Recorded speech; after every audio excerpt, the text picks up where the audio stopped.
Assalamualaikum warahmatullahi wabarakatuh. Salam dan bahagia.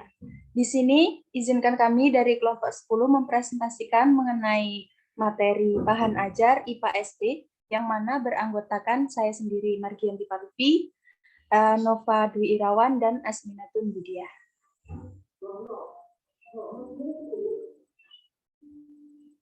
Next. Nah,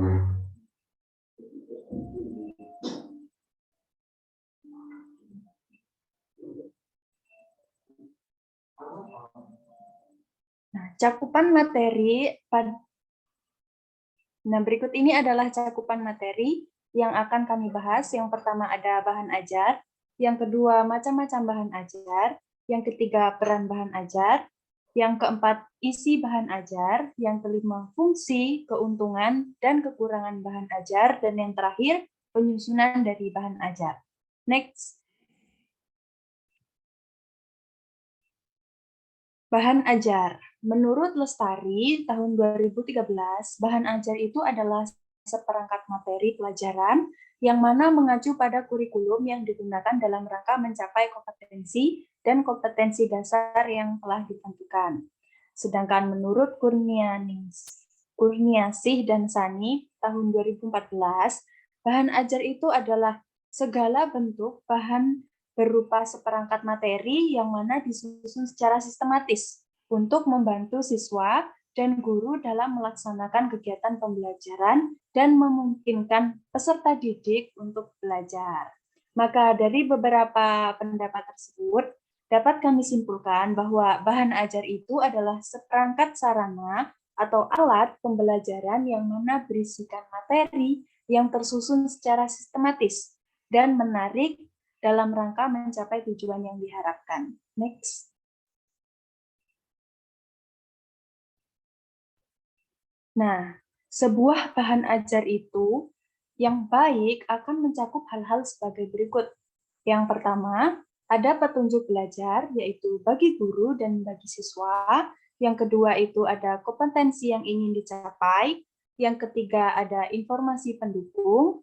Yang keempat ada latihan-latihan. Yang kelima ada petunjuk kerja, dapat berupa lembar kerja atau LK. Dan yang terakhir ada evaluasi. Next. Selanjutnya ada macam-macam dari bahan ajar. Menurut Prastowo tahun 2013, bahan ajar itu dapat dibagi berdasarkan bentuk, cara kerja, sifat, dan substansi atau isi materinya. Yang pertama itu ada menurut bentuk bahan ajar. Nah, menurut Prastowo ini, dari segi bentuknya, bahan ajar itu dapat dibedakan menjadi 4 macam. Yang pertama ada bahan ajar cetak atau print, yang kedua ada bahan ajar dengan audio atau program audio, yang ketiga ada bahan ajar pandang dengar atau audiovisual, dan yang terakhir ada bahan ajar interaktif atau interaktif teaching material. Next. Nah, selanjutnya ada bahan ajar menurut cara kerjanya. Nah, menurut Prastowo, berdasarkan cara kerjanya itu bahan ajar dapat dibedakan menjadi 5 macam. Yang pertama, bahan ajar yang tidak diproyeksikan, misalnya foto, diagram, display, model, dan lain sebagainya. Yang kedua itu ada bahan ajar yang diproyeksikan, misalnya slide, line strip, overhand, dan proyeksi komputer. Dan yang selanjutnya itu ada bahan ajar audio, misalnya kaset, CD, flash disk, dan sebagainya. Untuk selanjutnya juga ada bahan ajar berupa video, misalnya video, film, atau lain sebagainya.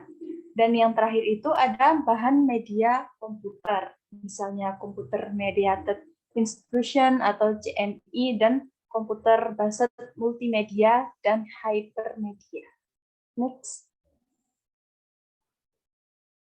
Yang ketiga itu ada bahan ajar menurut sifatnya.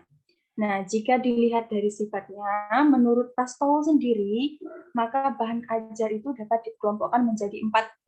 Yang pertama, ada bahan ajar berbasis cetak, yang kedua ada bahan ajar berbasis teknologi, yang ketiga ada bahan ajar yang digunakan untuk praktek atau proyek, dan yang terakhir itu ada bahan ajar yang dibutuhkan untuk keperluan interaksi manusia, terutamanya itu untuk keperluan pendidikan jarak jauh. Next. Nah, dan yang keempat ini, menurut substansi materi bahan ajarnya. Nah, menurut Prastowo sendiri, secara garis besar, bahan ajar adalah pengetahuan, keterampilan, dan sikap yang harus dipelajari siswa dalam rangka mencapai standar kompetensi dan kompetensi dasar yang telah ditentukan. Nah, aspeknya itu dapat berupa aspek kognitif, afektif, dan psikomotorik. Selanjutnya akan dijelaskan oleh teman saya.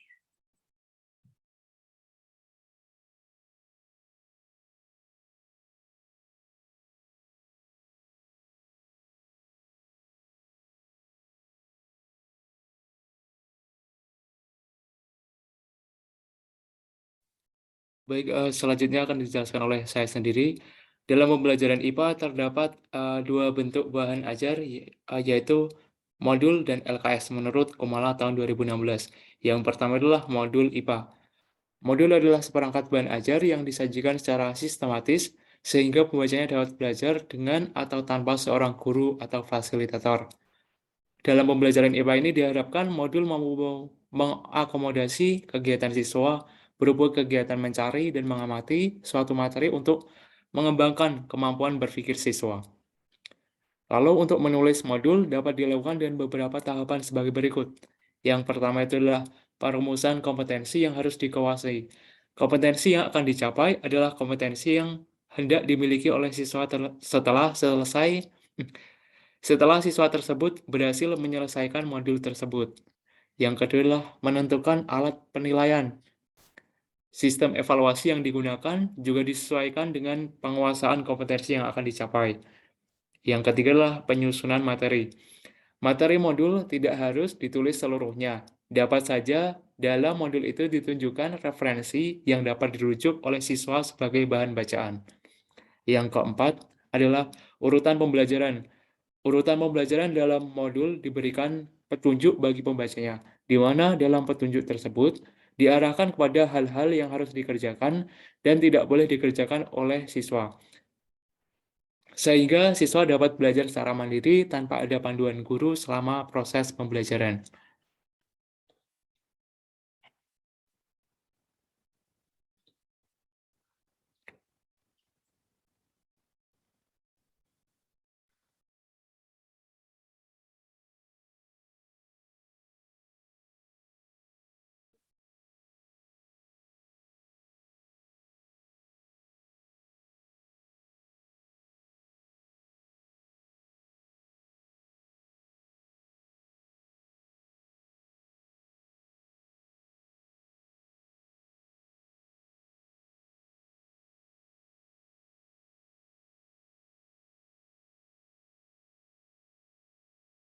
Lalu yang selanjutnya adalah LKS, lembar kerja siswa IPA.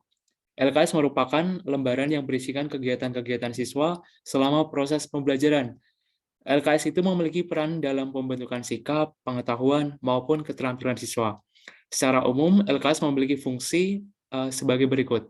Yang pertama itulah menciptakan pembelajaran yang bermakna, yang kedua adalah meningkatkan keterlibatan siswa, yang ketiga mengembangkan keterampilan proses, sikap ilmiah, dan meningkatkan minat siswa terhadap lingkungan sekitarnya dan pembelajaran. Nah, pengembangan LKS ini memerlukan beberapa syarat, di antaranya yang pertama adalah syarat didaktik. Syarat didaktik ini memperhatikan perbedaan individual, ditekankan pada proses penemuan konsep, memiliki variasi stimulus melalui berbagai media dan kegiatan, dapat mengembangkan usaha dan komunikasi sosial, emosional, dan moral. Selanjutnya adalah syarat konstruksi. Yang pertama adalah menggunakan bahasa sesuai tahap kognitif siswa, yang menggunakan struktur kalimat yang jelas, memberikan ruangan yang cukup untuk menulis atau menggambar, dapat digunakan bagi anak-anak yang lamban maupun cepat belajar. yang terakhir adalah memiliki tujuan belajar yang jelas. Adapun langkah-langkah pengembangan LKS yaitu sebagai berikut. Yang pertama adalah melakukan analisis kurikulum, kompetensi inti, kompetensi dasar, indikator, dan materi pembelajaran.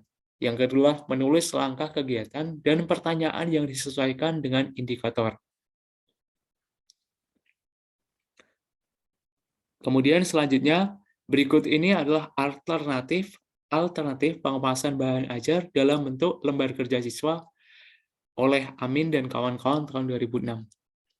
Yang pertama adalah LKS yang membantu siswa menemukan suatu konsep. LKS ini memuat apa yang harus dilakukan siswa yang meliputi, yang perlu melakukan, mengamati, menganalisis suatu fenomena. Nah, berikut inilah contohnya. LKS yang membantu siswa menemukan suatu konsep, apakah tanda-tanda kehidupan, apa yang kamu lakukan. Nah, di sini siswa akan pertama akan menentukan langkah-langkah dari konsep tersebut. Yang pertama, secara hati-hati amatilah mobil mainan yang sedang bergerak, bla bla bla.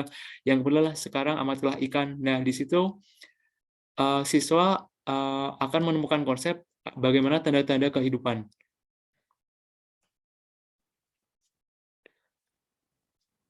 Yang selanjutnya, LKS yang membantu siswa menerapkan dan mengintegrasikan berbagai konsep yang ditemukan.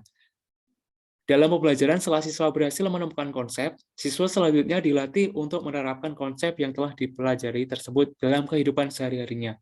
Nah, berikut inilah contohnya. LKS yang membantu menerapkan dan mengintegrasikan berbagai konsep yang telah ditemukan. Nah, di sini siswa diminta untuk merancang sendiri percobaanmu, kemudian di sini siswa diminta untuk analisis dan menerapkan. Yang selanjutnya adalah LKS yang berfungsi sebagai penuntun belajar. LKS ini berisi tentang pertanyaan yang ada di dalam buku. LKS ini berfungsi untuk membiasakan siswa untuk membaca dan membantu siswa menghafal dan memahami materi yang disampaikan. Selanjutnya adalah LKS yang berfungsi sebagai penguatan. LKS ini berisi pertanyaan tentang topik-topik yang telah dipelajari oleh siswa. Nah, LKS ini hampir sama dengan LKS penuntun belajar, namun hanya berbeda pada tingkat kesulitan materinya saja. Contohnya adalah di samping inilah. Contohnya nomor satu adalah setelah berada di lambung selama beberapa jam, makanan akan berubah menjadi bla bla bla. Nah, di sini siswa akan di sini merupakan pertanyaan dari topik-topik pembelajaran yang telah dilalui siswa sebelumnya. Selanjutnya LKS berupa petunjuk praktikum. Seperti nama jenisnya, LKS ini merupakan suatu lembar kerja yang mengarahkan siswa melakukan kegiatan praktikum. Sebagai berikut contoh LKS-nya. Nah, sudah jelas bahwa di sini judulnya LKS petunjuk praktikum. Dijelaskan bla bla manusia membutuhkan makanan dan minuman berasal dari tumbuhan. Bla bla bla, kemudian di tujuan percobaan, kemudian alat dan bahan, langkah-langkah percobaan, dan pertanyaan yang diajukan. Yang terakhir adalah peran dan yang selanjutnya adalah bagian peran bahan ajar menurut Tian Belawati tahun 2003. Yang pertama adalah peran bahan ajar bagi guru. Pertama itulah menghemat waktu guru dalam mengajar, kemudian mengubah peran guru dari seorang pengajar menjadi fasilitator. Yang ketiga adalah meningkatkan proses pembelajaran menjadi lebih efektif dan interaktif. Karena adanya bahan ajar, maka pembelajaran akan lebih efektif karena guru memiliki banyak waktu untuk membimbing siswanya dalam memahami materi, dan juga guru tidak cenderung berceramah saja. Untuk peran bahan ajar bagi siswa, yang pertama itulah siswa dapat belajar tanpa kehadiran atau harus ada guru. Yang kedua adalah siswa dapat belajar kapan saja dan di mana saja mereka mau. Yang ketiga adalah siswa dapat belajar sesuai dengan kecepatan sendiri. Yang keempat adalah siswa dapat belajar menurut urutan yang dipilihnya sendiri. Yang kelima adalah membantu potensi siswa untuk belajar yang mandiri. Selanjutnya akan disampaikan oleh teman saya.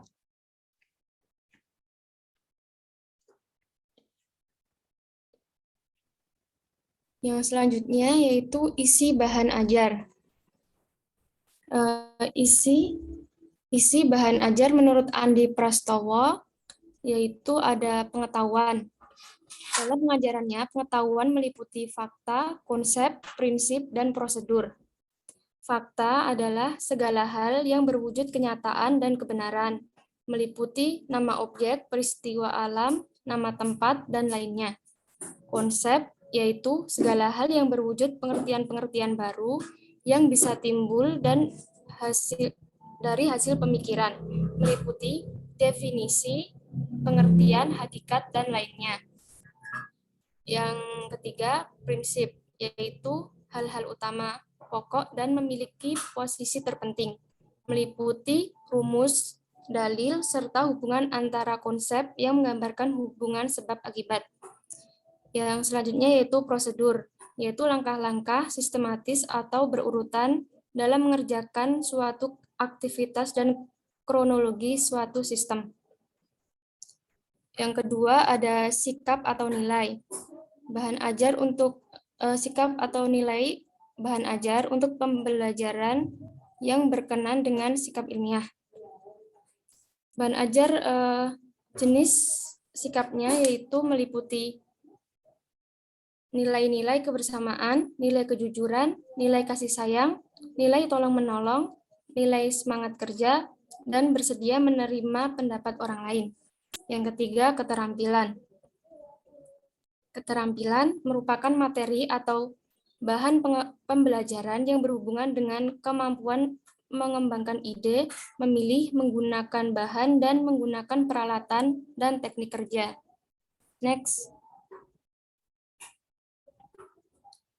Fungsi, keuntungan, dan kekurangan bahan ajar.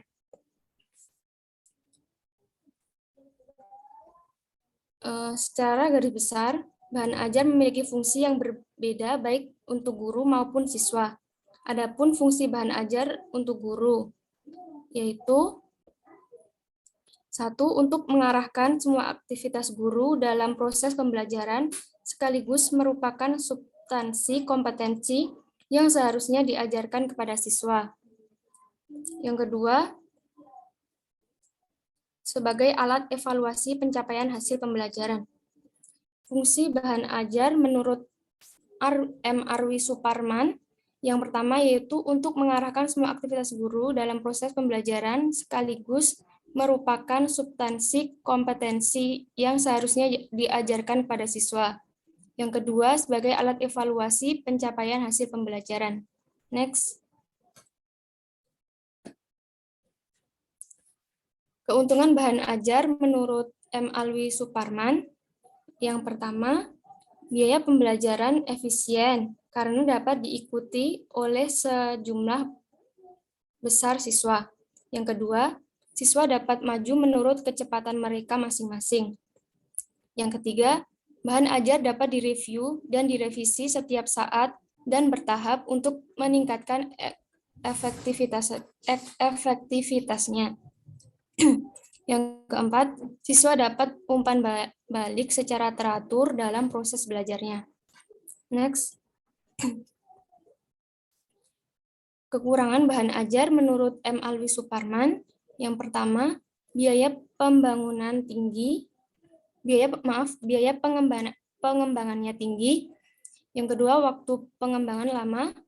Yang ketiga, peserta didik dituntut memiliki disiplin belajar yang tinggi. Yang terakhir, fasilitator dituntut tekun dan sabar untuk terus-menerus memantau proses belajar, memberi motivasi, dan melayani konsultasi siswa secara individu setiap kali dibutuhkan. Next. Yang selanjutnya yaitu penyusunan bahan ajar.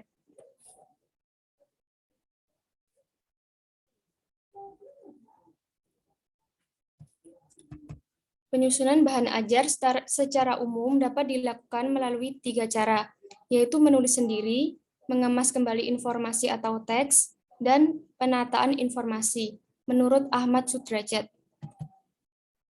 Bahan ajar tulisan sendiri, dasar menulis bahan ajar, yaitu analisis materi dan pada kurikulum. Yang kedua, rencana atau program pengajaran dan silabus yang telah disusun. Yang kedua, bahan ajar hasil kemasan informasi atau teks. Guru memanfaatkan buku-buku teks dan informasi yang sudah ada di pasaran untuk dikemas kembali. Yang ketiga, ada penataan informasi atau kompilasi, yaitu dalam proses penataan informasi, tidak ada perubahan yang dilakukan terhadap bahan ajar yang diambil dari buku atau informasi yang ada di pasar. Next.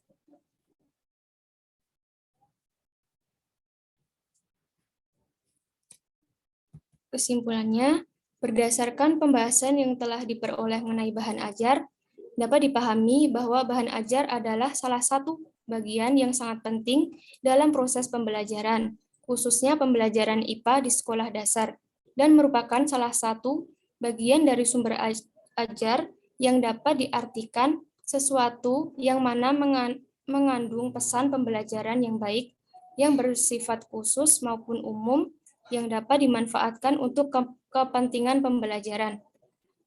Bahan atau materi pembelajaran pada dasarnya merupakan isi dari kurikulum, yaitu berupa mata pelajaran atau bidang studi dengan topik atau subtopik dan rinciannya, sehingga dapat dipahami bahwa peran seorang guru dalam merancang atau menyusun bahan ajar sangatlah menentukan keberhasilan dalam proses belajar dan mengajar melalui sebuah bahan ajar. Next.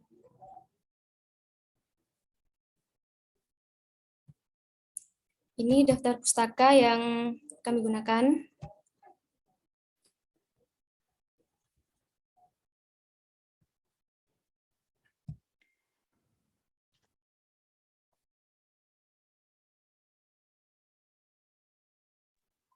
Baiklah, itulah tadi presentasi dari kelompok kami, yaitu kelompok 10. Kurang lebihnya mohon maaf. Semoga dari pembahasan yang telah kami bahas dapat bermanfaat bagi kita semua. Terima kasih. Wassalamualaikum warahmatullahi wabarakatuh.